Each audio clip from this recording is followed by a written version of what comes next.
我相信大家都知道英文裏面有好多 CON 開頭嘅英文字，但係其實 CON 中間個 O 咧，佢可以有兩個唔同嘅讀音嘅。不過大部分嘅香港朋友咧都會將佢讀成 O。當個重音位喺個 CON 度咧，英式英文咧會讀 con，而美式英文咧就會讀 can。所以演唱會咧，英式英文就會讀 concert，美式英文 concert。聯絡，英式英文會讀 contact，美式英文會讀 contact。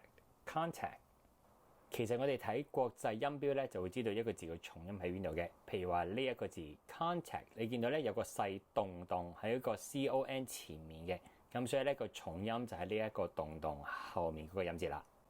大部分朋友讀錯嘅位咧，就係當 CON 係一個輕音嘅音節。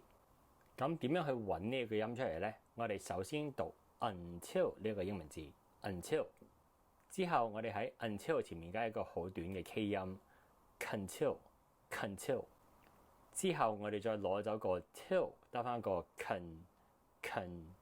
所以當 CON 係一個輕音嘅音節呢，我哋就要讀 con。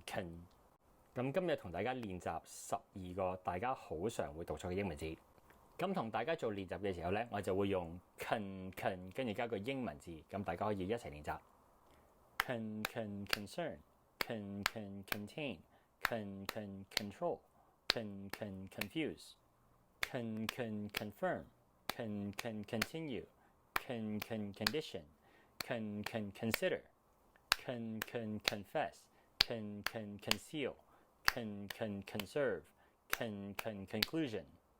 學到新嘢記住幫手 like、comment 同埋 share。想支持我繼續拍片嘅朋友咧，就歡迎訂閱我嘅 Patreon 平台，同埋亦都可以參加我嘅中小組班。想揾私人英文補習老師咧，就歡迎諮詢我。